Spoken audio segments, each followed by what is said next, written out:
Sir Nagpur में जो दंगल हुआ है उसके बारे में आपको क्या कहना है? देखिए, नागपुर में जब ये दंगल हुआ था तो क्यों हुआ था, सबसे पहले तो उसके तह तक जाना चाहिए। हर रोज़ कोई ना कोई तो ये घटिया नेता खड़े रहता है और एक विशेष समाज को और ख़ास तौर से मुसलमानों को टारगेट करने का जो धंधा शुरू कर दिए थे इन्होंने, कि कैसा ये लोगों को वर्गलाया जाए करके।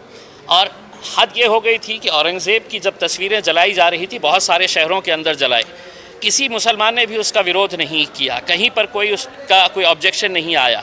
लेकिन जब उन्होंने देखा कि हम इतने तस्वीरें जलाने के बाद भी कुछ नहीं हो रहा, तो फिर उन्होंने एक नया बवाल लेके आए कि रमज़ान के जुम्मे के दिन होली का त्यौहार आ रहा है और महाराष्ट्र जलने वाला है करके इस तरह का माहौल तैयार किया। लेकिन हमें पूरा विश्वास था कि हम होली भी मनाएंगे और नमाज को भी, हम जुम्मे की नमाज जैसे हर वक्त जाते हैं हर जुमे में, तो इस बार भी जाएंगे। पूरी शांतिपूर्ण तरीके से हो गया।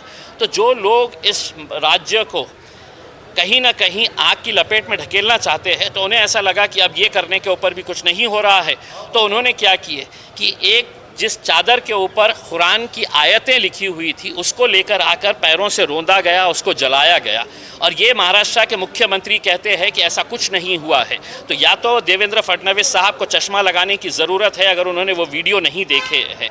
दूसरा ये है कि ये जब हो गया है, पुलिस केसेस रजिस्टर हो गए हैं, हमने ये मांग की थी कि जो भी दोषी है उसके ऊपर कार्रवाई करे, जो भी कानून अपने हाथ में ले रहा है उसके ऊपर कार्रवाई करे। लेकिन एक तरफा कार्रवाई नहीं होनी चाहिए। नागपुर के अंदर दुर्भाग्यवश हमें ये देखने को मिल रहा है कि एक तरफ कार्रवाई की जा रही है, दूसरी तरफ कोई कार्रवाई नहीं हो रही। और आप एक कदम आगे बढ़ते हुए आज जो आरोपी थे उनके घर को आज के दिन है तो पूरी तरीके से बुलडोजर से गिरा दिया गया है। मेरा ये कहना है कि आप सुप्रीम कोर्ट को भी नहीं मानेंगे कि आपका इतना गुंडा राज चल रहा है कि आप सुप्रीम कोर्ट नहीं, हाई कोर्ट नहीं, सुप्रीम कोर्ट ने उत्तर प्रदेश के मुख्यमंत्री योगी आदित्यनाथ को कहा था कि ये बंद करो और जितने तुमने घर गिराए हैं अब वो अपने सरकार के पैसों से उसको बनाकर दो करके। ये होने के बावजूद भी महाराष्ट्र के अंदर ये नया एक जस्टिस सिस्टम जो लेके आई है भारतीय जनता पार्टी ने, इसको कहाँ तक, मेरा ये कहना है अगर वो लड़का दोषी था तो आप उसके ऊपर कार्रवाई करें, लेकिन उसकी माँ उस घर में रहती है, उसके बच्चे उस घर में रहते हैं, उसकी बीवी उस घर में रहती है, तो उनका क्या कसूर है? उनका बुजुर्ग बाप उस घर के अंदर रहता है, उसको आप सड़क के ऊपर किस हिसाब से लेकर आते हैं करके, ये मेरे हिसाब से कहीं ना कहीं ख़त्म होना चाहिए।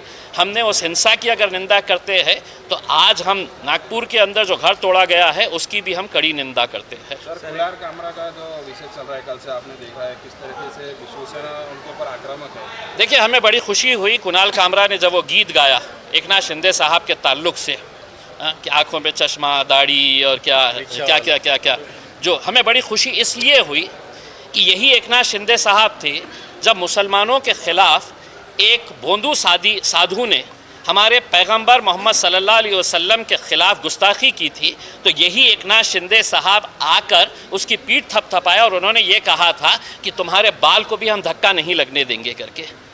यानी कि हमें तकलीफ़ होती है तो आप उसका जश्न मनाएंगे, आप उसका समर्थन करेंगे। आपको एक कॉमेडी के अंदर ज़रा सा आपके ऊपर एक जोक क्या बना दिए तो आपके गुंडे जाकर उसे तोड़फोड़ कर रहे हैं। ये महाराष्ट्र के अंदर कोई कायदा कानून है नहीं है कि आपका गुंडा राज चल रहा है। हमें तो अफसोस इस बात का है कि पुलिस डिपार्टमेंट के भी हाथ जिस तरीके से बांध के रखे हुए हैं, वरना पुलिस ऐसे गुंडों को कैसा हैंडल करना है ये अच्छी तरह से जानती है। लेकिन अफसोस के साथ कहना पड़ रहा है कि पुलिस भी आज महाराष्ट्र के अंदर हमको मजबूर नज़र आ रही है, इस वजह से ये घटना घट रही है। मैं एक बात एकनाथ शिंदे साहब को महाराष्ट्र की जनता की तरफ से कहना चाहता हूं, हम इस बार कुणाल कामरा के साथ पूरी ताकत के साथ खड़े हैं। आत्महत्या हो रही है शेतकरियों की, उसके ऊपर शिवसेना के लोगों की भावना आहत नहीं हो रही है, लेकिन शिंदे साहब के ऊपर किसी ने टिप्पणी कर दिया तो देखिए अब महाराष्ट्र के अंदर लोकशाही नहीं है, गुंडशाही चल रही है और यही गुंडागिरी का नतीजा है कि हम देख रहे हैं कि नागपुर के अंदर क्या हुआ है। हमने देखा है कि मुंबई के अंदर एक छोटी सी घटना के ऊपर ओपनली जाकर है तो इस तरह से तोड़फोड़ करना करके, तो अब ये एक नई राजनीति की शुरुआत महाराष्ट्र के अंदर हुई है। अब उसके साथ जीना है, लड़ना है, हम लड़ेंगे। सर एक क्वेश्चन है, औरंगजेब मुसलमान का हीरो नहीं, ऐसा एआईएम ने कहा है। देखिए, हमने भी ये कार्यक्रमामध्ये सांगितलं होतं की तो आमचा हीरो नाही आहे। देखिए, राजा थे इस मुल्क के अंदर, राजाओं की जंग होती थी, लड़ते थे, और जब जंग होती थी तो कोई किसी को फूल का हार नहीं पहनाते थे। मारने और मरने के लिए ही जंग होती थी। लेकिन ठीक है, औरंगज़ेब अगर राजा थे तो मुझे ये बताइएगा कि औरंगज़ेब की क्या जयंती यहाँ पर मनाई जाती है? औरंगज़ेब के नाम के ऊपर क्या उर्स यहाँ पे मनाया जाता है इसमें? लेकिन ये है कि आज इस तरह का एक माहौल तैयार कर दिया गया है कि औरंगज़ेब की फ़ोटो जलाना, तो उसकी बजाय बहादुर शाह ज़फ़र की फ़ोटो लेके आ गए और जला दिए। तो इतने तो गवार लोग ये रास्ते के ऊपर आंदोलन कर रहे हैं कि जिनको ये फ़र्क भी महसूस नहीं हो रहा है कि औरंगज़ेब कौन है और बहादुर शाह ज़फ़र कौन है करके। सिर्फ उनको टोपी दिख रही, दाढ़ी दिख रही है और वो अपनी दुकान चलाने में लग गए हुए हैं। चलिए, थैंक यू। Thank you. चल